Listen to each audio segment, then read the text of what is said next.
और ये सब अंकल ब्लॉगिंग करो। हाँ हाँ दे दीजिए, ए मोबाइल दे दीजिए किसी को।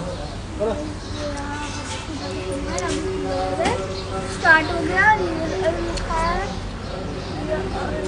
तो जैसे कि आप सभी जानते होंगे, आज से कुछ दिन पहले खेसारी लाल यादव एक गाड़ी लिए हुए हैं जिसका नाम है रेंज रोवर। हालांकि इस गाड़ी को खेसारी लाल यादव अपने लिए नहीं बल्कि अपने बेटे ऋषभ के लिए लिए हुए हैं और इस गाड़ी की प्राइस 2,30,00,000 रुपए है, जो कि यह अमाउंट अपने आप में बहुत ही बड़ा है। भोजपुरी इंडस्ट्री में इतना महंगा कार अब तक किसी ने नहीं खरीदा। हालांकि पवन सिंह के पास एक रेंज रोवर का कार था, लेकिन इतना महंगा नहीं था। भोजपुरी इंडस्ट्री में अब सबसे महंगा कार अगर किसी के पास है तो वह है खेसारी लाल यादव। लेकिन सूत्र के मुताबिक पता चल रहा है कि भोजपुरी इंडस्ट्री के किंग कहे जाने वाले पवन सिंह हाल ही में एक और गाड़ी खरीदने वाले हैं, जो कि बहुत ही महंगा होने वाला है। शायद ये खेसारी लाल यादव की गाड़ी से भी महंगा होने वाला है। लेकिन इस संबंध में आपका क्या राय है? क्या वास्तव में पवन सिंह खेसारी लाल यादव से महंगा गाड़ी खरीदने वाले हैं? अपना राय हमें कमेंट बॉक्स पे जरूर दें।